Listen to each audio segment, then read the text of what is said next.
Hello बच्चों, I am Rashmi your maths teacher. तो video में आज हम सॉल्व करने जा रहे हैं एक्सरसाइज 9.2 के कुछ क्वेश्चन। तो क्वेश्चन नंबर 4 है हमारा, how many terms of the AP -6 -11/2 -5 are needed to give the sum of -25। तो हमेशा जब भी आप एपी से रिलेटेड या जीपी से रिलेटेड क्वेश्चन पढ़ते हो तो हमेशा पहले आप यहाँ पे देखो, सबसे पहले तो आपको क्वेश्चन में गिवन है कि ये एक एपी है, तो हमें चेक करने की जरूरत नहीं है, एपी से रिलेटेड क्वेश्चन है तो वही 3 फॉर्मूलाज आपके माइंड में होना चाहिए। अब एपी तो है लेकिन आपको फाइंड क्या करना है, दिया क्या हुआ है, वो आपके दिमाग में अगर होगा तो इजीली आपके माइंड में आ जाएगा कि यहाँ कौन सा फॉर्मूला यूज करना है। तो ये हमारी गिवन एपी हो गई। अब देखो इस एपी में से हमें क्या क्या पता है। इस एपी में से हमें सबसे पहले पता है कि हमारी फर्स्ट टर्म क्या है, जो हमें पता है वो हम पहले लिख लें। फर्स्ट टर्म क्या है हमारी -6 है, और हम यहां से कॉमन डिफरेंस निकाल सकते हैं। ये A1 है, ये A2 है, ये A3 है, तो हमें पता है जो हमारा कॉमन डिफरेंस होता है वो क्या होता है, A2 - A1 कह दो, यानी आगे वाली में से पीछे वाली को सब्ट्रैक्ट करो। कहीं पे भी कोई भी टर्म आप यहाँ किसी को भी सब्ट्रैक्ट करके और आप यहाँ पे कॉमन डिफरेंस यानी कि D फाइंड कर सकते हो। तो मोस्टली A2 माइनस हम A1 करते, तो A2 कितना हो गया माइनस का 11/2, फिर फॉर्मूले का माइनस हो गया, फिर A1 हो जाएगा आपका यहाँ पे माइनस का 6। तो ये गड़बड़ नहीं करना, ये यहाँ पे आप बहुत गलती करते हो, एक माइनस लगा लेते हो दूसरा लगाते नहीं हो। तो ये हमारा यहाँ पे हो गया, इसके डिवाइड में कुछ नहीं, हम 1 ले लेते। पहले इसको सॉल्व कर ले। तो ये माइनस का 11/2 हो गया, माइनस माइनस हो गया प्लस 6/1 हो गया। एलसीएम ले लो, 2 और 1 का एलसीएम कितना हो जाएगा, 2 आ जाएगा। 2 के टेबल में 2 आया 1 टाइम, तो यहाँ पे 11 × 1 11 ही रहेगा। 1 के टेबल में 2 आया 2 टाइम, तो 6 × 2 यहाँ पे 12 हो जाएगा। तो प्लस माइनस माइनस 12 में से 11 गया तो ओनली 1 बचा, डिवाइड में 2 है और ये प्लस का नंबर बढ़ा है तो ये प्लस का ही रहेगा। तो अभी तक जो एपी थी उसमें से हमने फर्स्ट टर्म लिख दिया, डी लिख दिया। अब आगे पढ़ते हैं क्वेश्चन कि इस एपी की कितनी टर्म आप यहां पे लोगे कि जब आप उस एपी का सम फाइंड करोगे तो आपको सम -25 मिलेगा। ये क्वेश्चन कह रहा है, क्या कह रहा है कि इस एपी की आप कितनी टर्म लोगे, 5 टर्म लोगे, 1 2 3 4 5 लोगे, 1 2 3 4 5 6 7 8 9 10 लोगे, या फिर उससे भी ज्यादा लोगे। कितनी टर्म आप यहाँ पे लोगे कि यानी कि एन की वैल्यू कितनी होगी, एन = 5 टर्म लोगे, यानी कि 1 से लेकर के 5 टर्म लोगे तो सम आपका इतना आ जाएगा, या फिर आप यहाँ पे 10 टर्म लोगे तो सम आ जाएगा। ये आपको यहाँ पे ये क्वेश्चन पूछ रहा है। तो एक्चुअल में हमें फाइंड करना है कि कितनी टर्म का सम -25 होगा। तो हमें एक्चुअल में पता करना है कि इस एपी में कितनी टर्म हम यहां पर लें कि हमारा जो सम है वो -25 हो जाए। तो एक्चुअल में अभी किसकी बात कर रहा है, सम की बात कर रहा है। तो हमारे पास सम के 2 फॉर्मूलाज है। तो यहाँ पे क्वेश्चन हमें कह रहा है कि आप यहाँ पे कितनी वैल्यू रखोगे, क्योंकि जब हमें कहते हैं 5 टर्म का सम फाइंड कर तो हम S5 लिख लेते हैं, यानी 1 से लेकर के 5। जब आपको कहेंगे कि आप 7 टर्म का सम फाइंड कर तो हमें S7 लिख लेते हैं। तो ये पूछ रहा है आप कितनी टर्म यहाँ पे लोगे कि आपका आंसर -25 आए। तो जो फाइंड करना है उसको ही हम वेरिएबल लेते हैं, तो हम यहाँ पे कह रहे हैं भाई हम n टर्म लेंगे। अब हमें नहीं पता कितनी टर्म होगा तो हम कह रहे हैं कि हम n टर्म ले रहे हैं जिनका सम -25 आएगा। तो एक्चुअल में आपको यहाँ पे क्या फाइंड करना, n फाइंड करना, नंबर ऑफ टर्म्स कितनी होगी वो फाइंड करना है। तो एक्चुअल में हमें यहाँ पे n फाइंड करना है। तो हमने यहाँ पे मान लिया कि सम ऑफ n टर्म्स -25 है, मींस Sn = -25 है। तो अब आपने यहाँ पे देखो कौन सा फॉर्मूला लेंगे, हमारे पास सम के 2 फॉर्मूला है। और सम का फॉर्मूला क्यों ले रहे हैं, क्योंकि हमें सम गिवन है। जो चीज हमें गिवन होगी ना वही हम यहाँ पे फॉर्मूला लिखो। फर्स्ट टर्म गिवन है, डी आपको गिवन है, और आपको यहाँ पे सम ऑफ n टर्म्स यानी कि -25 जो है वो n टर्म का सम है, वो भी आपको यहाँ पे गिवन है। अब 2 फॉर्मूला है, दोनों में से कौन सा फॉर्मूला लें, तो मोस्टली क्वेश्चन में हम ये वाला ही फॉर्मूला लेंगे, क्योंकि इस फॉर्मूला के अंदर हमें Sn पता है, हमें A पता है, हमें D पता है, हमें सिर्फ n कैलकुलेट करना है। और यहाँ पर हमें n पता है, A पता है, बट लास्ट टर्म कौन है इस एपी की वो हमें यहाँ पे नहीं पता। ये तो आपको क्या दिया हुआ है, सम दिया हुआ है कि इसमें आप कितनी टर्म रखोगे कि सम यह है, ये आपकी लास्ट टर्म नहीं है। तो यहाँ लास्ट टर्म नहीं है तो इसीलिए हम ये वाला फॉर्मूला यहाँ पे यूज नहीं करेंगे। तो we have to find n with the help of sum formula. तो सम फॉर्मूला भी कौन सा वाला, ये 2a + n - 1 × d वाला। नाउ वैल्यू रखें तो Sn की वैल्यू कितनी दी हुई है हमारे पास में -25 इक्वल टू n की वैल्यू हमें गिवन है ही नहीं, तो n/2 ही रखा। फिर 2a की वैल्यू हमें दी हुई है -6, ये फर्स्ट टर्म यानी a कह लो या A1 कह लो, प्लस n - 1 हमें नहीं पता, और d कितना है आपका यहाँ पे 1/2 है। तो ये हमें यहाँ पे वैल्यू जो हमें पता थी, 3 चीजें हमें गिवन थी वो हमने देख ली, तो चौथी एन हमें फाइंड यहाँ पे करनी है। इस 2 को उधर लेके चले जाओ तो ये -25 इंटू 2 हो गया, एन यहीं पे रहा, प्लस माइनस माइनस 6 2 12 हो गया। और यहाँ पे भी आप इसको इस तरीके से लेकर के चले जाओ कि 1 को मल्टीप्लाई किया तो ये आपका यहाँ पे n-1 रहा और डिवाइड बाय आपका यहाँ पे 2 आ गया। तो ये -25 इंटू 2 50 हो गया, इक्वल टू n रह गया। यहाँ पे एलसीएम ले लें, उसको सॉल्व कर लें, इसके डिवाइड में कुछ नहीं तो 1, 2 और 1 का एलसीएम यहाँ पे आपका कितना आ गया, 2 आ गया। तो 1 के टेबल में 2 आता है 2 टाइम, तो 2 ऊपर मल्टीप्लाई हो जाएगा, 12 2 24 हो जाएगा, और ये प्लस n-1 ही रह गया यहाँ पे। नाउ इसको ऐड कर ले, ये दोनों नंबर ऐड हो जाएंगे, जैसे जैसे हम सॉल्व कर पा रहे हैं वैसे वैसे हम इसको ऐड कर लेते हैं। तो देखो ये 2 यहाँ पे डिवाइड में है और कॉमन है, मतलब n को भी अगर मैं अंदर ले जाती हूँ, चलो एक स्टेप लिख लीजिए फिर आप कंफ्यूज हो जाओगे। तो ये n हमारा यहाँ पे है और ये माइनस माइनस क्या होता है, प्लस होता है, तो 24 + 1 हो गया आपका यहाँ पे 25, और साइन आएगा नेगेटिव, क्योंकि दोनों नेगेटिव है तो नेगेटिव आएगा, दोनों पॉजिटिव है तो पॉजिटिव आएगा। तो डिवाइड बाय 2 हो गया। अब इस 2 को हम उधर लेके जा सकते हैं, तो ये 2 को जब मैं उधर लेकर के गई तो ये -50 इंटू 2 हो गया, और इस n को अंदर लेके जाओ तो ये n² -25 n हो गया। तो ये हो गया माइनस का 100, 50 इंटू 2 100 हो गया, इक्वल टू n² -25 n हो गया। तो ये क्वाड्रेटिक इक्वेशन बनती दिख रही है आपको। तो यहाँ पे देखो इस 100 को हम इधर लेके चले जाते हैं, तो यहाँ पे सिर्फ क्या बचेगा, 0 बच जाएगा, और यहाँ पे हो जाएगा n² -25 n प्लस 100। तो ये हमारी यहाँ पे क्या बन गई है, क्वाड्रेटिक इक्वेशन। अब क्वाड्रेटिक इक्वेशन को सॉल्व करने के पास आपके पास मैथड्स है, आप मिडिल टर्म स्प्लिट कर सकते हो या आप क्वाड्रेटिक फॉर्मूला लगा सकते हो, जो मैथड आपको इजी लगता है यहाँ से आप वो लगा सकते हो। जरूरी नहीं कि जो मैं कह रही हूँ वही आपको सॉल्व करना है, आप अपनी मर्जी से इसको सॉल्व कर सकते हो। तो मैं मिडिल टर्म इसको स्प्लिट करके सॉल्व करती हूँ। तो मिडिल टर्म स्प्लिट करने के लिए हम यहाँ पे देखेंगे कि हमारा a कितना है, तो a होता है x² का कोफिशिएंट, तो यहाँ n² का कोफिशिएंट कितना हो गया, 1 हो गया। फिर b कौन हो गया, जो n का कोफिशिएंट होता है, यानी कि 25 हो गया। अभी हम साइन नहीं देख रहे, साइन के लफड़े में अभी नहीं पढ़ना, हम सिर्फ यहाँ पे पॉजिटिव नंबर्स लेंगे। और c कौन है, तो यहाँ पे 100 है। अब हमें 2 नंबर ऐसे चाहिए कि जिनका प्रोडक्ट आप करते हो तो a इंटू सी यानी 100 के इक्वल हो जाए, 100 इंटू 100 हो गया। और उन दोनों का अगर आप यहाँ पे सम करते हो, क्योंकि यहाँ प्लस का साइन है ना, तो हम सम करेंगे, माइनस होगा तो माइनस करेंगे, वो b के इक्वल यानी कि 25 आना चाहिए। तो किसके फैक्टर बनाएंगे हम, इसके। मल्टीप्लाई आपका 100 होना चाहिए, तो हम प्लस में तो नहीं देख सकते ना कि इन 2 नंबर को रखें, ऐड करें और उसका प्रोडक्ट 100 हो, यहाँ हम देख सकते हैं। तो आप 100 के यहाँ पे फैक्टर बना लो, तो 2 के टेबल में आया आपका ये 2 5 10 0, फिर 2 के टेबल में आपका यहाँ पे आया 25 टाइम, फिर आपका यहाँ पे 2, अब 5 के टेबल में आएगा तो 5 5 25, 5 5 ये हो गया यहाँ पर। तो अब इन्हीं के पेयर बना के देख लो कहाँ पे आ रहा है। तो देखो मैं ये रखती हूँ, देखो 5 इंटू 2 इंटू 2 करती हूँ, तो 5 4 कितना हो गया, 20 हो गया, और ये 5 अलग हो गया। 20 इंटू 5 मेरा कितना हो गया, 100 हो गया, और 20 प्लस 5 मेरा यहाँ पे क्या हो गया, 25 हो गया। तो मेरा P कितना है, P आप 20 ले लो, Q आप 5 ले लो, P आप 5 और Q आप 20 कैसे भी ले सकते हो। तो मतलब हमने 25 के फैक्टर बना लिए कि 25 को हर जगह हम लिखेंगे 20 + 5 ऐसे लिखेंगे, ठीक है। ये होता है हमारा middle term splitting. I hope मुझे पता है आप सबको ये आता है, लेकिन कुछ कुछ बच्चों को डाउट रहता है, इसलिए डीप में एक्सप्लेन करना पड़ता है। तो जो चीज आपको आती है वो आप स्किप कर लो, आगे बढ़ जाओ वीडियो में। तो ये हमारी इक्वेशन थी n² -25 n plus 100 equal to 0। तो 25 की जगह पे अब हम क्या रखेंगे, 20 + 5, तो ये हो गया -20 + 5, और ये n हो गया, प्लस ये हो गया आपका यहाँ पे 100 इक्वल टू 0। सॉल्व कर लो फटाफट से, माइनस अंदर जाएगा तो माइनस का 20 हो जाएगा, इधर से n जाएगा मल्टीप्लाई में, माइनस प्लस माइनस हो जाएगा, और ये 5n हो जाएगा, और ये प्लस का 100 इक्वल टू 0। फिर हम फर्स्ट 2 लास्ट 2 में से कॉमन लेते हैं। तो फर्स्ट 2 में से कॉमन क्या आ रहा है आपका, ओनली n कॉमन आ रहा है, तो अंदर n -20 बच गया। यहाँ जो भी साइन होता है वो बाहर आता है। तो 5 के टेबल में 5 भी आता है, 100 भी आता है, तो 5 बाहर ले लो। तो यहाँ तो ओनली n बच गया, नेगेटिव बाहर गया तो पॉजिटिव हो गया, ये पॉजिटिव है तो नेगेटिव हो जाएगा। और 5 के टेबल में 100 आता है 20 टाइम, तो ये 20 हो गया। दोनों ब्रैकेट आपके हमेशा सेम आने चाहिए, तो ये n -20 अलग कर दिया, n -5 जो कॉमन लेते हैं उनको एक साथ लिख दिया।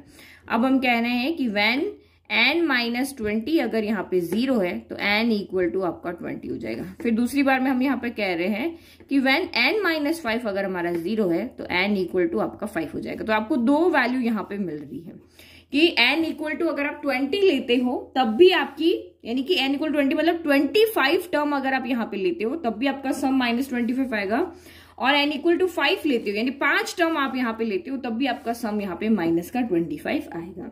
तो दोनों वैल्यू यहाँ पे कोई जस्टिफाई करने की जरूरत नहीं, बस n आपका नेगेटिव नहीं आना चाहिए और n आपका फ्रैक्शन में नहीं आना चाहिए, क्योंकि यहाँ पे जो n है वो काउंटिंग नंबर है कि आप कितनी टर्म ले रहे हो। हम किसी भी चीज को काउंट कभी भी ना तो नेगेटिव नंबर से करते हैं ना ही फ्रैक्शन वाले नंबर से करते हैं। तो ये दोनों पॉजिटिव आ रहे हैं, ना ये फ्रैक्शन में है ना ये नेगेटिव है, तो दोनों ही हमारे आंसर है। आगे आप और भी सॉल्व करोगे तो कभी फ्रैक्शन में आ रहा है तब उसको डिस्कार्ड कर दोगे, ये हम नहीं लेंगे, क्योंकि फ्रैक्शन में किसी को हम थोड़े ना कहते हैं कि 1 2 3 4 हम ऐसे टर्म काउंट करते हैं ना, वैसे थोड़ी ना काउंट करते हैं 1/2 1/4 1/8 ऐसे नहीं काउंट करते। काउंटिंग हमेशा 1 2 3 4 करते हैं। तो एन जो होता है वो एक कंप्लीट नंबर, नेचुरल नंबर आपका यहाँ पे होना चाहिए। तो आप फाइनल आंसर लिख लें। तो ये हो गया हमारा फाइनल आंसर, ठीक है। इसी तरह से आपको फाइनल आंसर लिखना है। नाउ नेक्स्ट क्वेश्चन नंबर 5 देखो, ये क्वेश्चन आपने क्लास 10th में भी सॉल्व किया हुआ है, तो सेम वैसा ही क्वेश्चन है। अब जिसको वहां पे समझ में नहीं आया, आप इसको अच्छे से समझना, तो आपको घबराना नहीं है इस तरह के क्वेश्चन में कि यार ये तो सारा वेरिएबल में आ गया, मैं इसको कैसे सॉल्व करूंगा। तो जो कंसेप्ट आपके दिमाग में हम यहीं पे वही लगाएंगे, कोई नया रॉकेट साइंस नहीं लेकर आएंगे या कोई नई चीज नहीं लेकर आएंगे। बस जो अभी तक हम नंबर में कर रहे थे, आपको कह रहे थे 9th टर्म फाइंड करो 5th टर्म फाइंड करो, तो वही चीज अब हम वेरिएबल में भी करेंगे। तो किसी भी क्वेश्चन को देख के घबराना नहीं है, आप उसको जितना आता है उतना सॉल्व करना स्टार्ट करोगे ना, तो वो अपने आप धीरे धीरे सॉल्व हो जाएगा। तो क्वेश्चन इज, और ये आपका इंपॉर्टेंट क्वेश्चन भी है, इन एन एपी, कोई भी एक एपी है जिसकी पीथ टर्म है वो 1/q है। जैसे आपके 5th टर्म कह दिया, जैसे हमने यहाँ पे कोई एपी लिखी, देखो 2 4 8, फिर आपका यहाँ पे हो गया 6 8 10, 2 का डिफरेंस लेके मैंने एपी बनाई है। अब ये जैसे ये कह रहा है कि पीथ टर्म 1/q है, जैसे मैं इस एपी में कहूं आपकी 5th टर्म क्या है, यहाँ पे 10 है, तो आप टर्म की जब भी बात आ रही तो मतलब वो A5 आपका 10 है, यही कहोगे। और ये कह रहा है क्यूथ टर्म 1/p है, तो मैं लिख देती हूँ कि मेरी जो 1 2 3 4 5 6 7 7th टर्म है, 7th टर्म को हम A7 से डिनोट करते हैं, टर्म को हमेशा हम A1 A2 A3 A4 से डिनोट करते हैं, सम को हम SN से डिनोट करते हैं। तो ये कह रहा है जैसे कि पीथ टर्म 1/q है, क्यूथ टर्म 1/p है, prove that the sum of first PQ term, sum of first PQ term मतलब स्टार्टिंग से लेकर के PQ टर्म तक का सम जो है वो आपको ये यहाँ पे शो करना है। तो एक दिमाग में एक बात यहाँ पे सोचो, अगर मुझे किसी भी टर्म का सम फाइंड करना है तो मेरे पास 2 फॉर्मूलाज है, कोई भी 2 फॉर्मूला में से मैं एक फॉर्मूला लगा सकती हूँ, लेकिन उस फॉर्मूला में मुझे वैल्यू क्या पुट करनी है। तो आपको ये कंफ्यूजन है दोनों में से कौन सा फॉर्मूला लगाएंगे, तो आप हमेशा जब भी इस तरह का कंफ्यूजन हो फर्स्ट वाला फॉर्मूला यहाँ पे लगा लो, ठीक है। फाइनली तो हमें यही फाइंड करना है ना, sum of first PQ term is 1/2 PQ + 1। तो यानी कि हमें कितनी टर्म का सम फाइंड करना है, हमें PQ टर्म, यानी कि n हमें यहाँ पे दिया हुआ है कि भैया 1 2 3 से लेकर के PQ टर्म तक जितनी टर्म आ रही है उनका सम फाइंड करो। जैसे आपको यहाँ पे कहे कि 6 टर्म का सम फाइंड करो, तो n = 1 2 लेकर के 6 आप सारी टर्म का सम फाइंड कर लो, तो n = 6 हो जाएगा। अब अगर n तो मुझे क्वेश्चन में दिया हुआ है, अब मुझे अगर सम फाइंड करना है तो मुझे यहाँ पे क्या चाहिए, n = तो मेरा यहाँ पे PQ है, अब मुझे एक A चाहिए और एक D चाहिए, क्योंकि सम तो हमें यहाँ पे कैलकुलेट करना है, तो ये तो हमारा वेरिएबल हो गया, ये हमें फाइंड करना है। दैट मीन्स इसके अलावा जो भी वेरिएबल है, n है A है D है, वो हमें यहाँ पे वैल्यू पता होनी चाहिए। तो n आपको क्वेश्चन में गिवन है, अब A और D आपको यहाँ पे फाइंड करके लाना है, वो यहाँ पुट करोगे तो आप इजीली सम को फाइंड कर पाओगे। तो A और D हम कहाँ से लेकर के आए, तो उसके लिए आपको ये हिंट दिया हुआ है यहाँ पर, ये मतलब आपको ये दिया हुआ है, इससे आप कैलकुलेट करोगे। तो ये क्वेश्चन क्या कह रहा है, पीथ टर्म जो है वो 1/q है और क्यूथ टर्म इज 1/p है। 2 इक्वेशन, 2 वेरिएबल है यहाँ पे, 2 वेरिएबल को फाइंड करने के लिए 2 इक्वेशन हमें चाहिए होती है। एक इक्वेशन आपकी यहां से बनेगी, एक इक्वेशन यहां से बनेगी। अब टर्म देने का मतलब क्या है यहाँ पर, ओके तो हमें A और D फाइंड करना है यहाँ पर, तो समझ में आ गए। तो A और D चाहिए, तो हमने लेट कर लिया कि जो भी AP यहाँ पर है, जिसकी P टर्म यहाँ पे 1/q है, Q टर्म 1/p, तो ये क्वेश्चन लिखने का तरीका होता है कि लेट वो जो भी AP है, लेट AB उसकी जो A है वो उसकी फर्स्ट टर्म है और D उसका कॉमन डिफरेंस है। अब क्वेश्चन में गिवन है पीथ टर्म क्या है आपकी 1/q है, क्यूथ टर्म 1/p है। तो टर्म आप यहाँ पे यूज कर रहे हैं, तो पीथ टर्म को हम फाइंड कैसे करेंगे। जैसे मुझे इस AP की आपको यहाँ पे कहा 5th टर्म फाइंड करके बताओ, तो मैं A5 लिख दूंगी, ये 5th टर्म फाइंड करें ना A5। तो फॉर्मूला कौन सा होता है हमारा टर्म फाइंड करने का, वो होता है हमारा A + n - 1 × D, यही फॉर्मूला होता है ना। तो अब आपको कह रहा है 5th टर्म फाइंड करके बताओ, तो मैं n = यहाँ पे क्या पुट कर दूंगी 5, तो ये क्या हो जाएगा A5 हो जाएगा, A + 5 - 1 इंटू डी, यानी कि a प्लस 4d हो जाएगा। अगर मुझे कहा इस AP की आप 12th टर्म फाइंड करके बताओ, तो मैं यहाँ पे n इक्वल टू 12 पुट कर दूंगी, तो ये 12 equal to a plus 12 minus 1 into D, यानी कि ये a प्लस 11d हो जाएगा। अब यही मुझे कहे कि आप इसमें nth टर्म फाइंड करके बताओ, तो n की जगह n रख देंगे। अब मुझे कहे कि kth टर्म फाइंड करके बताओ, तो n की जगह पे हम k रख देंगे, a plus k minus 1 into D. जो भी आपको जहां तक की टर्म फाइंड करने के लिए कहे, जिस भी प्लेस की टर्म फाइंड करने के लिए n इक्वल टू वो रख दो। अब इस ये कह रहा है कि नहीं, इसकी जो pth टर्म है वो 1/q है, तो n की जगह पे अब हम क्या रख देंगे, p रख देंगे, AP equal to a plus p minus 1 into D. क्योंकि हमें a और d यहाँ पे फाइंड करना है, तो दो इक्वेशन बनानी पड़ेगी ना। तो यहाँ तो हम कुछ नहीं कर सकते, लेकिन इसको हम फॉर्मूले की फॉर्म में चेंज कर सकते हैं, क्योंकि टर्म फाइंड करने का हमारे पास एक ही फॉर्मूला है, an equal to a plus n minus D. तो ये कह रहा है pth टर्म 1/q है, तो हम फॉर्मूले से देखें ना कि हमारी pth टर्म हमारी कैसे कैलकुलेट होगी, तो हमने ये वाला फॉर्मूला यहाँ पे लगा दिया। और अब इसकी जगह भी सेम qth टर्म कितनी हो जाएगी, तो n की जगह आप यहाँ पे q रख दो, aq equal to a plus q minus 1 into D हो गया।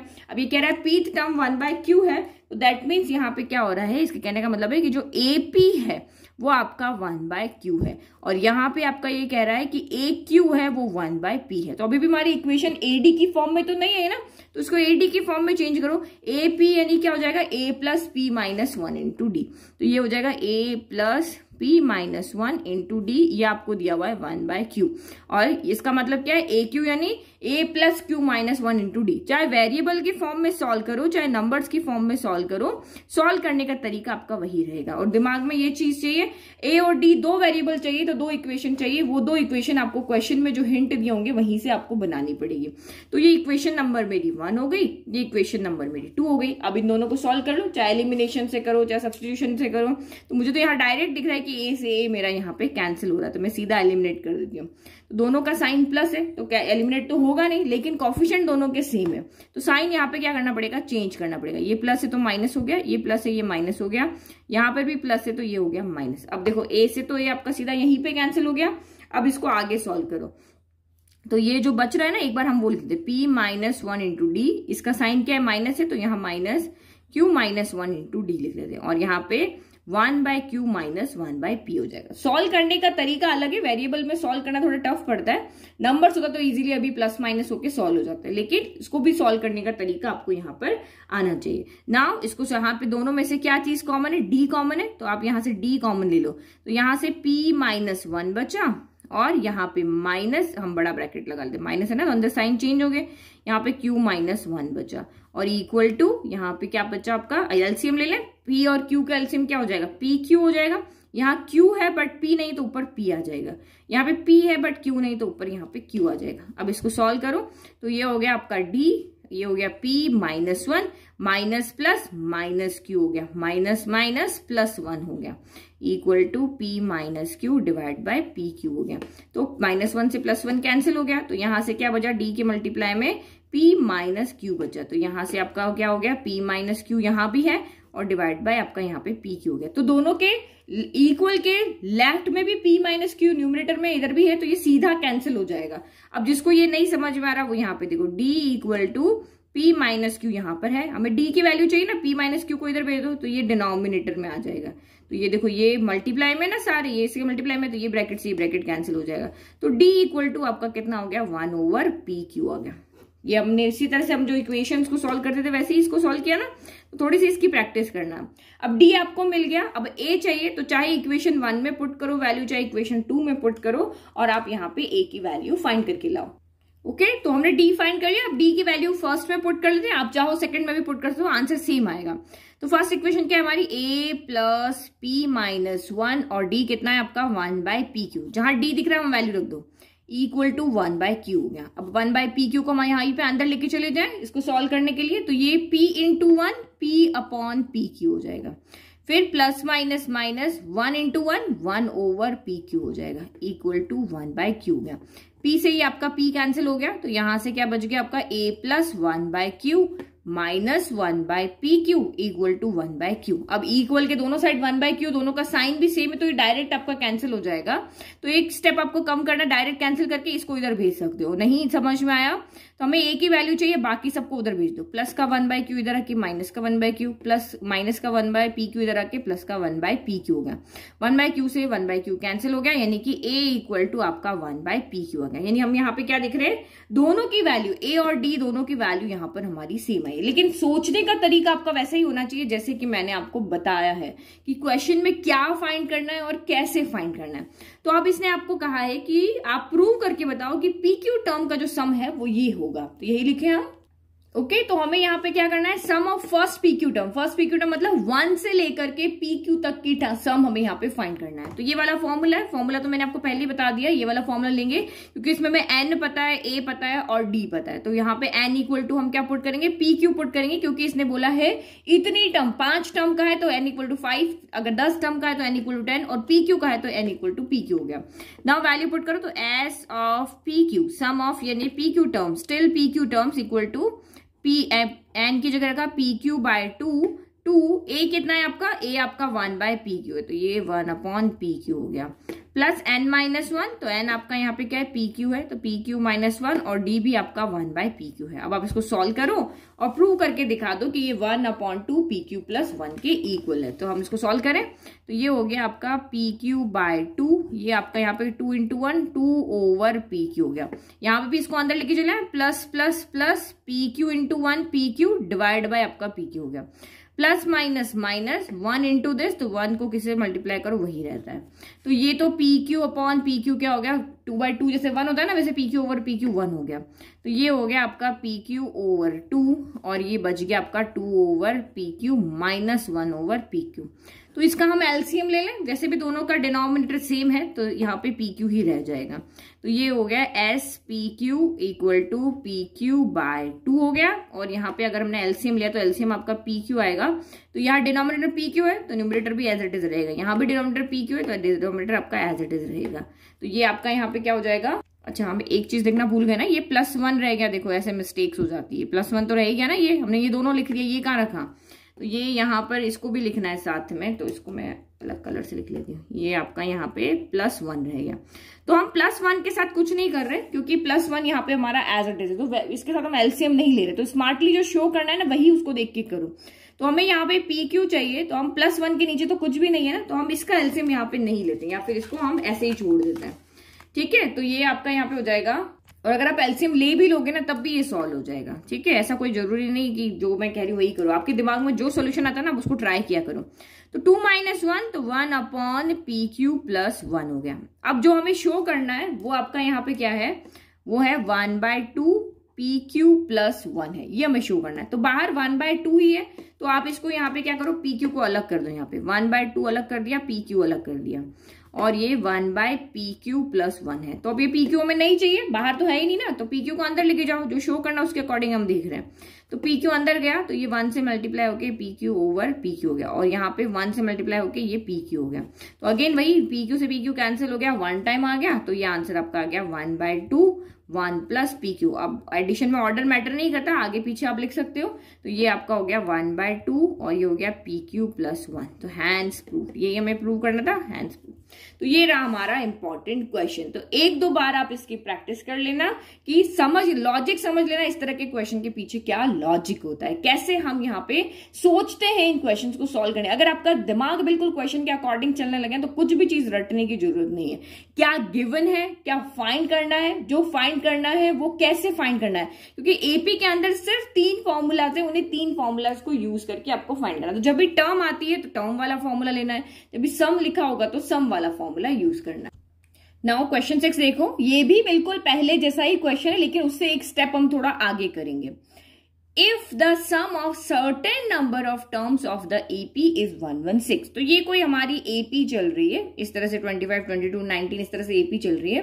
अब आपको कह रहा है कि हमने इसमें से कुछ टर्म को उठाया और उनका सम किया तो वो सम हमारा 116 आ रहा है। मतलब ये आपको क्या गिवन है, एस एन आपको गिवन है 116, क्योंकि हमें नहीं पता कितनी टर्म का। अगर ये कहता कि हमने 5 टर्म उठाई है और उसका सम 116 है तो हम S5 लिख लेते। अगर कहता मैंने 15 टर्म इस एपी की उठाई और उसका सम क्या, तो हम S15 लिख लेते। बट ये कह रहा है सर्टेन नंबर ऑफ टर्म्स, तो यहाँ पे कुछ क्लियर नहीं बता रखा है कि भाई तुमने कितनी टर्म का सम किया है, तो इसीलिए हमने एन को एन ले लिया। हम यहाँ पे लेट कर लेते कि भाई तुमने एन टर्म ली है और उन एन टर्म का सम किया है, तो वो हमारा यहाँ पे 116 आ रहा है। दैट मीन्स एस एन आपको यहाँ पे गिवन है।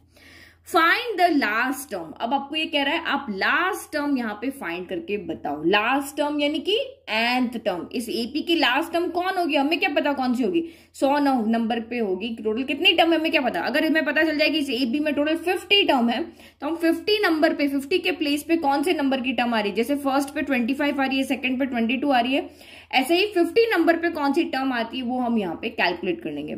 तो अभी तक तो मुझे यही नहीं पता इसमें इस एपी में टोटल कितनी टर्म है, तो मैं लास्ट टर्म कैसे बताऊं। अब आपकी क्लास में अगर आपको टीचर को पता है कि क्लास में 30 बच्चे हैं, तो उनको पता वो चल जाएगा कि लास्ट रो में टोटल कितने बच्चे वहां पे बैठ सकते हैं, कि हाँ 30 में से ही कोई बैठ सकता है। लेकिन जब हम बड़े से हॉल में अगर जाते हैं जहां हजारों बच्चे बैठे हुए, तो हम यहाँ पे थोड़ी ना कह सकते लास्ट में कौन बैठा हुआ है। तो उस तरह से समझ के लॉजिक बना के आपको यहाँ पे सॉल्व करना है। तो सबसे पहले आपको जब ये बताना है कि लास्ट टर्म कौन सी, उसके पहले आपको ये एन बताना होगा कि इस एपी में टोटल कितनी टर्म है। जब मुझे ये पता चल जाएगा कि इस एपी में टोटल कितनी टर्म है, तो मैं उस टर्म को यहाँ पे फाइंड कर लूंगी कौन से टर्म वाले फॉर्मूला से। तो ये एन हमें यहाँ पे पहले फाइंड करके लेकर के आना है। ओके, तो हमने यहाँ पे पहले जो एपी है उसका फर्स्ट टर्म निकाल लिया। फर्स्ट टर्म आपका कौन होगा, 25 होगा। कॉमन डिफरेंस डी कितना होगा, तो A2 माइनस A1। ये आपका A1 है, ये A2 है, ये A3 है। तो A2 माइनस A1 माइनस 3 आ रहा है। और हमें सम ऑफ फर्स्ट एंड टर्म्स यहाँ पे दिया हुआ है। देखो, अगर मुझे ये कहे कि आप इस एपी की 5th टर्म फाइंड करके बताओ, तो हमारे पास टर्म फाइंड करने का क्या फॉर्मूला होता है, A5 5th टर्म कह रहा है ना, तो फॉर्मूला क्या होता है, AN equal to A plus N minus 1 into D होता है। कोई भी टर्म फाइंड करना उसके लिए फॉर्मूला होता है। अब 5th टर्म कहा तो N की जगह आप क्या पुट कर दोगे, 5 पुट कर दोगे, A प्लस 5 माइनस 1 यानी 4D हो जाएगा। तो अगर मुझे ये लास्ट टर्म यहाँ पे फाइंड करनी है, तो एक तो मुझे N चाहिए और दूसरा मुझे A और D यहाँ पे क्या ये दिए हुए हैं। तो सिर्फ इसके लिए मुझे यहाँ पे क्या चाहिए, N अभी कैलकुलेट करके मुझे लेकर के आना है। तो वो N हम कहां से लेकर के आएंगे, तो वो N लेकर के आएंगे जो हमें एक हिंट दिया हुआ है, सम वाला फॉर्मूला यहाँ पे दिया हुआ है। आपको क्या दिया हुआ है कि सर्टेन इस एपी की कुछ सर्टेन टर्म लो, उसका सम 116 है। तो गिवन हमें यहाँ पे दिया है कि सम जो है वो फर्स्ट एंड टर्म, सम हमेशा 1 से स्टार्ट होता है, तो sum of first and term आपको 116 दिया हो। और जब भी सम दिया हुआ तो आप रैंडमली, क्योंकि ए और डी हमें पता है, तो हम यही वाला फॉर्मूला यहाँ पे यूज करेंगे। कौन सा वाला, Sn equal to N by 2A plus N minus 1 into D, ये वाला फॉर्मूला यूज करेंगे। क्योंकि अभी हमें A और D पता है, तो A और D पता है, तो A और D वाला फॉर्मूला लगा देंगे। अब आपको जो जो वैल्यू यहाँ पे पता है उसमें पुट कर दो। इस वाले फॉर्मूले में हमारे पास Sn है, A है, D है, ओनली N ही तो नहीं है, तो N हम यहाँ से कैलकुलेट कर लेंगे। जो दिया है उसी का फॉर्मूला लगा के आपको यहाँ पे चौथी वैल्यू फाइंड कर लेनी है। तो ये हो गया 116 इक्वल टू आपका यहाँ पे हो गया N बाय 2A कितना है आपका, तो A आपका है 25 प्लस N माइनस 1, तो वही हमारा क्वाड्रेटिक फॉर्मूला यहाँ पे बनेगा फिर से, तो -3 हो गया। तो ये 2 को उधर भेज दो, तो ये 116 इंटू 2 हो गया इक्वल टू N हो गया 25 इंटू 2, तो ये हो गया आपका 50 प्लस माइनस, यहाँ पे प्लस माइनस माइनस हो जाएगा और ये 3N हो जाएगा, माइनस माइनस ये आपका यहाँ पे प्लस हो जाएगा और ये ओनली 3 हो जाएगा। ठीक है, अब इसको सॉल्व कर लो। 50 प्लस 3 यहाँ पे पहले इसको सॉल्व कर ले। 116 इंटू 2, 6 2 12 का 2 कैरी 1 2 एकम 2 और 3, तो ये हो गया 232 इक्वल टू N हो गया 50 प्लस 3, तो 53 माइनस 3N हो गया। तो N को अंदर लेके चले जाओ, 232 equal to 53N minus 3N square हो जाएगा। अब हमारे पास यहाँ क्वाड्रेटिक इक्वेशन बन रही, क्योंकि N की पावर 2 है, N की पावर 1 है, यहाँ N की पावर कितनी है, 0 है। तो क्योंकि जो हमारा एक्स स्क्वायर वाली जो टर्म होती है वो कभी नेगेटिव नहीं होनी चाहिए, तो हम इन दोनों को उधर लेकर के जाएंगे। इससे पहले वाले क्वेश्चन में ये दोनों पॉजिटिव थी, तो हम इनको नहीं छेड़ा, जहां था वहीं रखा, बट ये नेगेटिव है, तो इसीलिए इन दोनों को हम उधर लेके चले जाएंगे। तो माइनस का 3N स्क्वायर इधर आके प्लस का 3N स्क्वायर हो गया, प्लस का 53 इधर जाके माइनस का 53N हो गया, और ये 232 तो यहाँ पे एज इट इज रह गया। अब यहाँ पे आप चाहो तो क्वाड्रेटिक फॉर्मूला लगाओ, चाहो तो मिडिल टर्म स्प्लिट करो, जैसी आपकी चॉइस है वैसे करके, और इस इक्वेशन को आप यहाँ पे सॉल्व करो।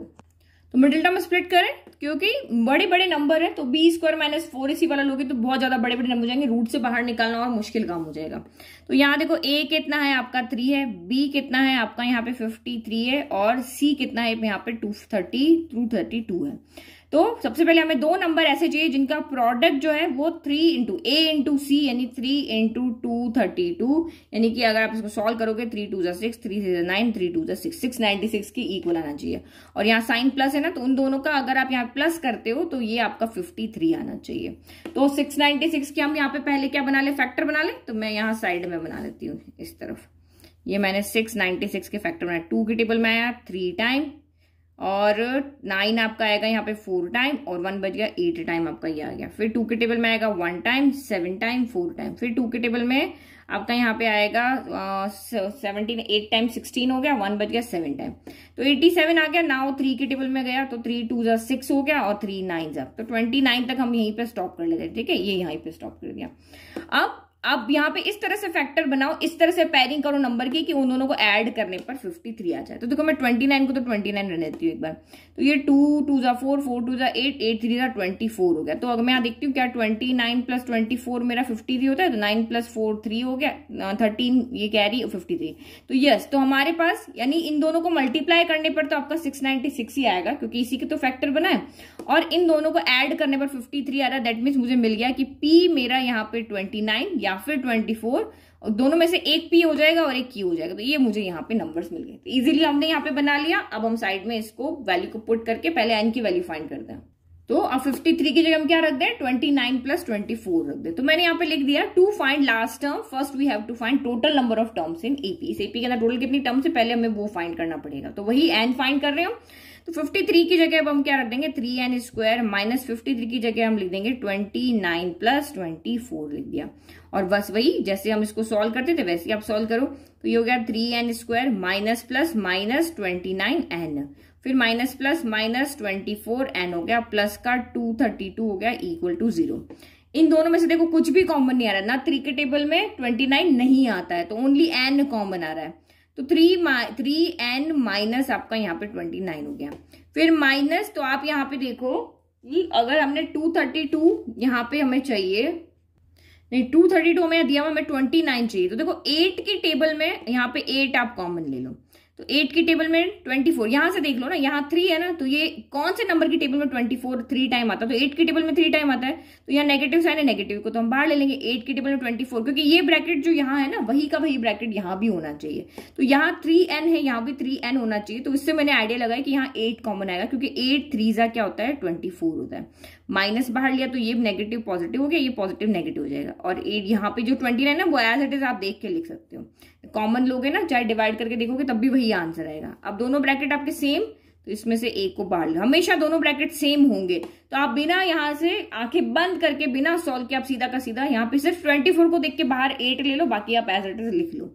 तो और जो दोनों कॉमन लिए उसको एक साथ लिख दो। फिर हम देखते हैं कि दोनों को मिला करके 0 बन रहा है, तो या तो हमारा फर्स्ट वाला ब्रैकेट 0 है, 3n minus 20n equal to 0 है, तो 3n minus 20n equal to 0 होगा, तो 3n इक्वल टू प्लस का 20n हो गया, n इक्वल टू कितना हो गया 29/3 हो गया। तो एक वैल्यू हमारी ये आ गई। फिर दूसरी बार लिखते हैं when n minus 8 equal to 0 है, तो n इक्वल टू आपका प्लस का 8 हो गया।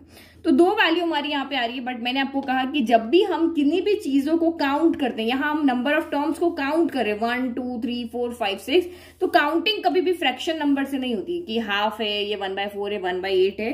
तो ये वाली वैल्यू को तो हम यहाँ पर नहीं लेंगे। कौन सी वाली वैल्यू को नहीं लेंगे? एन की वैल्यू हमेशा क्या होती है, नेचुरल नंबर्स में होती है, काउंटिंग नंबर्स में होती है। तो ये वाली वैल्यू हम यहाँ पे नहीं लेंगे, क्योंकि फ्रैक्शन में एन नहीं हो सकता, हम किन्हीं भी चीजों को फ्रैक्शन में काउंट नहीं करते। तो सिर्फ हमारी एन की एक ही वैल्यू यहां से आ रही है, जैसे पिछली बार 2 आई थी ना, अब यहाँ पे सिर्फ एक ही वैल्यू आएगी। तो n cannot be fraction, n fraction हो ही नहीं सकता, तो देयरफॉर n इक्वल टू 8 हो जाएगा। यानी कि इस एपी में टोटल आप 8 टर्म लोगे तो आपका सम 116 आएगा। ये हमारा क्वेश्चन आपको यहाँ पे बता रहा है। तो अब इसने कहा भाई आप लास्ट टर्म फाइंड करो, यानी 8th टर्म फाइंड करो, यानी कि n इक्वल टू यहाँ पे कौन है 8 है, तो 8 आपका कितना हो जाएगा, यहाँ से a प्लस a 8 हो जाएगा, a प्लस n माइनस 1 यानी 8 माइनस 1 तो 7d। अब इसमें a और d की वैल्यू पुट करो, आपकी लास्ट टर्म यहाँ पे हो जाएगी। तो आप यहाँ पे क्या लिखोगे, हैंस द लास्ट टर्म, वो आप यहाँ पे लास्ट टर्म कौन सी होगी, a 8 होगी। फर्स्ट टर्म कौन है, तो फर्स्ट टर्म आप यहाँ से देख के बताओगे 25 है, सेकंड कौन है 22 है, थर्ड कौन है 19 है, ऐसे आगे आगे चलते जाएंगे। तो उसने बोला लास्ट टर्म कौन है, तो इस AP एक फाइनाइट AP है, इसमें टोटल 8 ही टर्म है जिनका सम 116 है। तो 8th टर्म ही हमारी लास्ट टर्म होगी। तो इसको सॉल्व करेंगे तो वही हम यहाँ पे फॉर्मूला लिख लें, a एन, फॉर्मूला सभी जगह लिखना है, a plus n minus 1 into D. तो अब इसमें से हमें n इक्वल टू कितना दिया हुआ है, 8 टर्म का फाइंड करो। 8 टर्म तक का यहाँ पे बताओ 8 नंबर पे कौन सी टर्म है, n इक्वल टू 8 रख लिया, a इक्वल टू हमें क्वेश्चन में दिया हुआ है, d इक्वल टू हमें क्वेश्चन में दिया हुआ है। तो इस फॉर्मूले में हमें 3 वैल्यू पता है तो हम इजिली यहाँ पे फाइंड कर लेंगे। तो n की जगह 8 रखा तो ये a plus 8 minus 1 into D हो गया। तो ये हो गया आपका a प्लस 7d हो गया। अब a और d की वैल्यू पुट कर लो, तो ये हो गया 25 प्लस 7 इंटू माइनस का 3 हो गया। तो ये हो गया आपका 25 प्लस माइनस माइनस 7 3 जा 21 हो गया। 25 में से 21 गया तो 4 बचे, यानी कि लास्ट टर्म जो यहाँ पे आपकी कौन है वो 4 है। इस AP की लास्ट टर्म कौन है, 4 है। समझ में आ गया ना। तो बिल्कुल जैसे मैं आपको बता रही हूं ना कि आपको वैसे ही सोच के इन क्वेश्चंस को करना है कि ये चीज फाइंड करनी है तो इसके लिए क्या चाहिए, जो चाहिए वो नहीं है तो उसके लिए हम आगे जो मैं दिया वहां से हेल्प लेकर के उसको लेकर के आना है। नाउ लास्ट क्वेश्चन इस वीडियो के लिए, find the sum of n terms of the AP whose kth term is 5k plus 1। तो सबसे पहले अगर क्वेश्चन का इतना पार्ट देखते हैं तो ये कह रहा है कि आप कोई भी AP है उसकी n टर्म का सम फाइंड करो। तो सम फाइंड करने के 2 फॉर्मूलाज है, लेकिन जब भी आपको कंफ्यूजन हो कैसा कौन सा फॉर्मूला यूज करें तो आप यही वाला फॉर्मूला यूज कर लो, क्योंकि अभी हमें पता ही नहीं हमें AP में क्या क्या दिया हुआ है, पहली टर्म दी हुई है, दूसरी दी हुई है, यहाँ पे हमें लास्ट टर्म दी हुई कि नहीं दी हुई है। तो इस AP के अंदर आपका A और D तो हो गई, कोई भी AP बन रही तो A और D तो हो गई, लेकिन आपको ये कह रहा है कि आप n टर्म का सम फाइंड करो। तो हमने ये A एंड D से रिलेटेड वाला फॉर्मूला यहाँ पे लिख दिया। अगर मुझे n टर्म का सम फाइंड करना है तो n तो आपका n ही है, n आपका क्या कह रहा है, n ही है। अगर मुझे कहता है कि 5 टर्म का सम फाइंड करो, n इक्वल टू 5 होता। आपको कहता है कि आप 15 टर्म का सम फाइंड करो, n इक्वल टू 15 होता। आपको कहता है 25 टर्म का सम फाइंड करो, n इक्वल टू 25 होता। और आपको कह रहा है कि n टर्म का ही सम फाइंड करो, तो इसका मतलब n इक्वल टू आपका n ही है। मतलब यही हमारा फॉर्मूला है और इसमें n आपका n है। अब मुझे सिर्फ यहाँ पे क्या फाइंड करना है, एक तो a फाइंड करना है और एक मुझे यहाँ पे d फाइंड करना है। अगर a और d मुझे पता चल गया इसके अंदर तो मैं इजीली उसकी वैल्यू को रख करके n टर्म का सम यहाँ पर फाइंड कर लूंगी। अब a और d लेकर कहाँ से आए, कि हमारे पास तो कोई चीज है नहीं। तो यस, हमारे पास क्वेश्चन में है, ये क्या दिया हुआ है, whose kth term is 5k plus 1। किसकी kth टर्म 5k plus 1 है, वो AP, जिस AP का हम यहाँ पे सम फाइंड करेंगे उस AP की kth टर्म है जो है वो 5k plus 1 है यहाँ पर। यानी कि ये आपकी जनरल फॉर्म में आपको टर्म यहाँ पे दी हुई, जनरल टर्म दी हुई। जैसे हम यहाँ पे इससे पहले क्वेश्चंस नहीं किए थे, 1 2 3 4 5 6, अगर आपकी AP चल रही थी उसकी जनरल टर्म n आ रही थी, इस तरह से 2n आ रही थी। वेरिएबल की फॉर्म में जो टर्म आती है ना उसको हम जनरल टर्म यहाँ पे कहते हैं।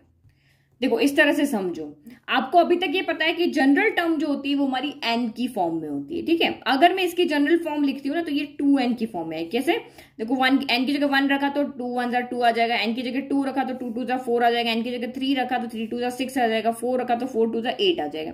तो ये एक हमारी AP है, ये इसकी जनरल टर्म है। तो ये इसकी फर्स्ट टर्म है, ये इसकी सेकंड टर्म है, ये इसकी थर्ड टर्म है, ये इसकी फोर्थ है, ये फिफ्थ है, ये 6 है, ये 7 है, 8 है, 9 से आएंगे। और ये इसकी nth टर्म है, ये इसकी कौन सी टर्म है, nth टर्म। nth टर्म यानी कि इसकी जनरल टर्म है। जनरल टर्म का मतलब क्या होता है कि आप यहाँ पे n की जगह वैल्यू पुट कर जाओ, क्योंकि n की वैल्यू तो 1 2 3 4 ही आएगी। फर्स्ट टर्म चाहिए तो n इक्वल टू 1 रखना पड़ेगा, सेकंड चाहिए तो n इक्वल टू 2 रखना पड़ेगा, थर्ड चाहिए तो n इक्वल टू 3 रखना पड़ेगा। तो ये हमारी इसको जो हमारी हर पूरी AP को जो डिनोट करती है उसको हम यहाँ पे जनरल टर्म कहते हैं। सिर्फ एक आपको यहाँ पे ये दिया हुआ तो हम पूरी की पूरी AP यहाँ पर लिख सकते हैं, n इक्वल टू 1 2 3 और इस तरह से पुट करके। अब आपको इस क्वेश्चन में क्या कहा है, कुछ भी नहीं है, सिर्फ ये n की जगह k कर दिया। क्या कर दिया, n की जगह इसमें k कर दिया। तो चाहे kth टर्म लिख दूं मैं यहाँ पे, n की जगह पे यहाँ पे k कर देती हूँ और k इक्वल टू 1 2 3 4 यहाँ पे पुट कर दूं, तब भी मेरी AP तो यही बनने वाली है ना। तो बस यही चीज है। तो ये भी एक जनरल फॉर्म की तरीके से आपको टर्म यहाँ पे दी हुई है कि कोई भी एक AP इस तरह से जा रही है। अब हमें यहाँ पे AP नहीं पता, लेकिन आपको ये कहा है कि कोई भी एक AP जा रही है जिसमें A होगा, D होगा, लेकिन उसकी जो kth टर्म है वो आपको यहाँ पे दी हुई है। तो क्या इस kth टर्म, जैसे मुझे यहाँ पे दिया हुआ है कि ये जो आपकी AP यहाँ पे जा रही है उसकी nth टर्म जो है वो आपकी यहाँ पर 2n है। अगर nth टर्म 2n तो क्या मैं AP नहीं लिख सकती हूँ? मैं n इक्वल टू 1 रखूंगी तो मुझे फर्स्ट टर्म 2 मिल गई, n इक्वल टू 2 रखा तो 2 टू 4 सेकंड टर्म मिल गई, n इक्वल टू इसमें 3 रखा तो मुझे थर्ड टर्म यहाँ पे 6 मिल गया। उस तरह से चलते चलते मैं पूरी 100 जितनी टर्म मुझे लिखनी मैं लिख सकती हूँ। तो जनरल टर्म अगर हमें दी हुई है तो हम एक AP यहाँ पर लिख सकते हैं। तो सेम ये जो AP है ये भी उसकी क्या है, जनरल टर्म है। तो आप इस जनरल टर्म से यहाँ पे AP बना सकते हो। तो सोच समझ के देखना, देखो डिफरेंट टाइप के क्वेश्चंस आ रहे हैं, तो अलग अलग क्वेश्चंस के अलग अलग तरीके हैं सॉल्व करने के। तो आपके दिमाग में कंसेप्ट क्लियर आना चाहिए कि केथ टर्म आपको दी हुई है, यानी किसी भी AP की कोई जनरल टर्म आपको इस तरह से दी हुई, जनरल टर्म हमेशा n में होती है, तो ये केथ टर्म बीच में कोई वेरिएबल के फॉर्म में लिखी हुई है, तो आपको उससे जनरल टर्म से आपको वहां पे AP आप इजीली बना सकते हो। जैसे हमने फर्स्ट एक्सरसाइज में किया था, ये वाला देखो, आपने 9.1 एक्सरसाइज की थी ना, ये जनरल टर्म दी हुई है। आपने फर्स्ट 5 टर्म्स कैसे लिखी थी, यहाँ n इक्वल टू 1 2 3 4 5 रखा था, पहले 1 रखा फिर 2 रखा। तो सेम इसमें भी किया। तो यही तो चीज वहां पे कर रहे हैं, कोई अलग चीज तो हम कर नहीं रहे कि हम यहाँ पे n इक्वल टू 1 रखेंगे फर्स्ट टर्म मिल जाएगी, n इक्वल टू 2 रखेंगे सेकंड टर्म मिल जाएगी, n इक्वल टू 3 रखेंगे थर्ड टर्म मिल जाएगी। तो सेम यहाँ पर भी हमारी ये जनरल टर्म है लेकिन k की फॉर्म में। तो आप यहाँ पे इजीली AP जनरेट कर सकते हो, क्योंकि हमें A और D चाहिए। A और D के लिए 2 वेरिएबल है तो 2 इक्वेशन चाहिए होती है, लेकिन इक्वेशन तो यहाँ पे बन नहीं रही। इक्वेशन की इस तरह से तो आपको दिया हुआ है नहीं ना कि ये 5th टर्म है, ये 6th टर्म है, आप इसको सॉल्व कर लो जैसे हमने पीछे pth टर्म qth टर्म के लिए किया था। तो हर जगह आपके अलग अलग कंसेप्ट लगेंगे, वो माइंड में रखना है। तो ये जो जनरल टर्म दी हुई है हम उससे एक AP बना लेते हैं। अगर AP हमें बन गई तो A और D तो हम वहां से इजीली कैलकुलेट कर लेंगे। समझ में आ रहा है ना? ठीक है, तो गिवन केथ टर्म आपकी क्या है, 5k + 1 है। और टर्म के लिए हमेशा हम कौन सा फॉर्मूला लगाते हैं यहाँ पे, an equal to a plus n minus 1 into D. तो अब इसमें n की जगह पे क्या रखेंगे, k रख दिया, तो बस ak हमने यहाँ पे रख दिया। ठीक है, केथ टर्म यानी AK, इस AP की कोई केथ टर्म, जैसे फर्स्ट टर्म को हम A1 लिखते हैं, सेकंड टर्म को A2 लिखते हैं, थर्ड टर्म को A3 लिखते हैं, वैसे केथ टर्म को हम यहाँ पे AK से डिनोट कर देंगे। अब आप AP बनाओ। सबसे पहले आप यहाँ पे k इक्वल टू AP बनाने के लिए क्या पुट करोगे, ये जनरल टर्म है AP बनानी, तो k इक्वल टू पहले आप 1 पुट करो, तो k इक्वल टू 1 पुट किया तो a यहाँ पे क्या हो जाएगा, A1 हो जाएगा। A1 कितना हो जाएगा, 5 इंटू 1 प्लस 1 यानी कि 5 इंटू 1 5 प्लस 1 यानी कि 6 हो गया। Now k equal to 2 put करोगे तो हमें यहाँ पे सेकंड टर्म मिल जाएगी, तो 5 इंटू 2 प्लस 1, तो 5 2 10 प्लस 1 11 हो गया। k इक्वल टू 3 पुट करने पर हमें थर्ड टर्म मिल जाएगी, तो 5 इंटू 3 प्लस 1, तो 5 3 15 और 1 16 हो गया। और इस तरीके से हम आगे आगे और भी टर्म निकाल सकते हैं। अब मुझे A और D चाहिए तो ये 3 टर्म इनफ है। फर्स्ट टर्म आपकी यहाँ पे फर्स्ट टर्म जो है वो A हो गई, कॉमन डिफरेंस चाहिए तो A2 माइनस A1 कर दो, तो इससे आगे आपको कैलकुलेट करने की जरूरत नहीं है। तो द AP यहाँ पे क्या है, द AP इज, जो आपकी AP बनी है वो क्या है, 6 है, देन 11 है, देन 16 है, और ऐसे ऐसे ये आगे चलती रहेगी। कहां तक चलती रहेगी, 5k + 1 तक जनरल टर्म है, वहां तक चलती रहेगी। एन की यहाँ पे आप हजारों करोड़ों वैल्यू पुट कर करके इस AP को बना सकते हो, लेकिन हमारे पास ये नहीं बनाना है, हमें तो एन टर्म का यहाँ पे सम फाइंड करके बताना है कि इस AP में जो टोटल हजारों करोड़ों टर्म है उसको जनरल फॉर्म में उसका सम कितना होगा। तो नाउ अब यहाँ पे क्या लिखें, नाउ वी नो, अब हमें यहां से जो हमें चाहिए था A और D ये हमें पता है। नाउ वी नो A कितना है आपका 6 है, एंड D जो आपका कॉमन डिफरेंस है वो कितना हो जाएगा, A2 माइनस A1। तो A2 कितना है, 11 माइनस 6, हमारा यही मोटिव था। 11 माइनस 6 आपका यहाँ पे कितना हो गया, 5 हो गया। नाउ अब सम फाइंड कर लें, तो sum of N terms, sum of first N terms, formula लिख दिया। नाउ वैल्यू पुट करो, तो n ही है, n की यहाँ पे कोई वेरिएबल की फॉर्म में ही हमें सम चाहिए, n के लिए हमें दिया हुआ नहीं है। a की जगह हमने 6 रख दिया, प्लस n माइनस 1, और d की जगह हमने 5 रख दिया। बस अब ऐसे ही इसको सॉल्व कर लेंगे। तो 6 2 12 हो गया, प्लस 5 अंदर गया, 5n हो गया, plus plus plus plus minus minus 5 into 1 5 हो गया। तो ये अब आपका सिर्फ ये नंबर सॉल्व हो जाएगा, n/2, 12 में से 5 गया, 7 प्लस 5n हो गया। तो यही हमारा, अब चाहो तो पीछे जो आंसर दिया हुआ ना उसमें n अंदर मल्टीप्लाई किया हुआ है, तो इसको 1/2 इंटू n ऐसे लिख सकते हैं। तो इस n को जो पीछे आंसर दिया ना वहां तक, बाकी आपका ये भी आंसर यहां तक लिखोगे राइट है।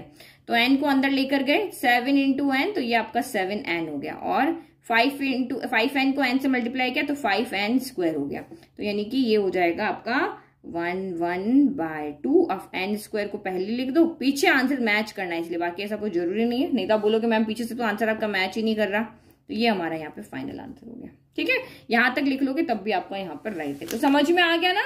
तो देखो ए और डी फाइंड करने के दो तरीके अभी तक हमने सीखे हैं। एक तो हमने दो इक्वेशन बनाई, उनको सॉल्व किया, तो हमारा यहाँ पे ए और डी आ गया। और जब हमें दूसरा तरीका सीखा कि जब हमें जनरल टर्म दी हुई थी तो जनरल टर्म से हमने एक एपी बनाई और उससे ए और डी फाइंड किया। तो अलग अलग जब भी आप ये नोट्स बना रहे हो ना तो साइड में यहाँ पे लिख लो कि हमने यहाँ पे एपी को कैसे जनरेट किया, कि जो जनरल टर्म हमें दी हुई थी उसमें हमने के इक्वल टू 1 2 3 रख करके एपी बनाई। और उस क्वेश्चन में आप यहाँ पे जो एडी वाला था ना, ये देखो यहाँ पे भी हमें सम फाइंड करना था, लेकिन यहाँ पे हमें जनरल टर्म नहीं दी हुई थी, हमें एक एपी की कोई भी दो टर्म दी हुई थी। तो माइंड में ये कंसेप्ट क्लियर रखो कि जब हमें एपी की कोई रैंडम दो टर्म दी होगी तो हम इस तरह से इक्वेशन बना के उसको सॉल्व करेंगे। जब जनरल टर्म दी होगी तो हम उसमें वैल्यू पुट करके एक एपी बनाएंगे और एपी से हम ए और डी कैलकुलेट करके और हम वहां पे सम को फाइंड करेंगे।